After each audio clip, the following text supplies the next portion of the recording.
بسم الله الرحمن الرحيم. عن انس رضي الله تعالى عنه قال قال رسول الله صلى الله تعالى عليه وسلم في الحديث ان عثمان في حاجة الله وحاجة رسوله فضرب بإحدى يديه على الأخرى رواہ الترمذی۔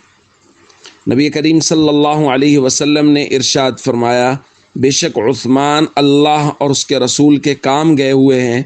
تو رسول اللہ صلی اللہ علیہ وسلم نے اپنے ایک ہاتھ کو دوسرے ہاتھ پر رکھا، اور دوسری روایت میں تفصیل ہے، فرمایا ہذہ ید عثمان، ایک ہاتھ دوسرے ہاتھ پر رکھ کے ارشاد فرمایا یہ اوپر والا ہاتھ عثمان کا ہاتھ ہے، وہذہ لعثمان، اور فرمایا کہ یہ جو میں بیعت کر رہا ہوں اپنے ایک ہاتھ کے ذریعے سے اپنے ہی دوسرے ہاتھ پر، یہ عثمان غنی رضی اللہ تعالیٰ عنہ کی طرف سے بیعت ہے۔ دوستو، صلح حدیبیہ کے موقع پر جب بیعت رضوان ہوئی، اس وقت حضرت عثمان غنی رضی اللہ تعالیٰ عنہ نبی کریم صلی اللہ علیہ وسلم کے سفیر بن کے مکہ مکرمہ گئے ہوئے تھے۔ اسی دوران بیعت رضوان ہوئی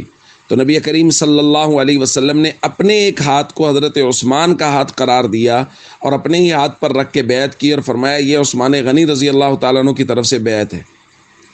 تو دوستو، میں سمجھتا ہوں یہ بہت بڑی فضیلت ہے، اور صحابہ بھی اس کو بہت بڑی فضیلت گردانتے تھے کہ حضور علیہ الصلوۃ والسلام نے اپنے ہاتھ کو حضرت عثمان غنی رضی اللہ تعالیٰ عنہ کا ہاتھ قرار دیا۔ اور دوسرا وصف جو حضرت عثمان غنی رضی اللہ تعالیٰ عنہ میں بہت زیادہ معروف اور عام ہے، وہ ہے حیا۔ حضور علیہ الصلوۃ والسلام نے ایک روایت میں ارشاد فرمایا، الا استحیی من رجل تستحیی منہ الملائکہ، کیا میں ایسے شخص سے حیا نہ کروں جس سے آسمان کے فرشتے بھی حیا کرتے ہیں۔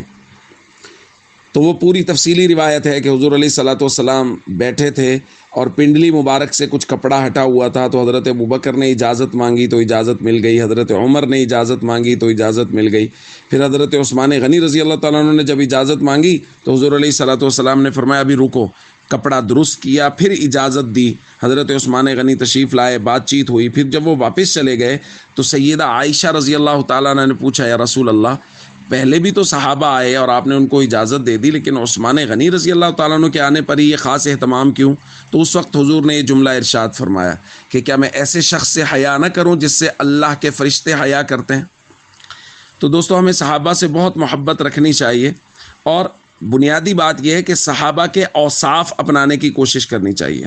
حیا، اپنی نظروں میں، اپنے بولنے میں، اپنے سننے میں حیا پیدا کرنا چاہیے کہ ہماری نظر غیر محرم پہ نہ اٹھے۔ کسی کی بہو بیٹی پہ نظر اٹھانے سے پہلے یہ سوچ لیں کہ ہمارے گھروں کے اندر بھی بیٹیاں اور بہنیں ہیں۔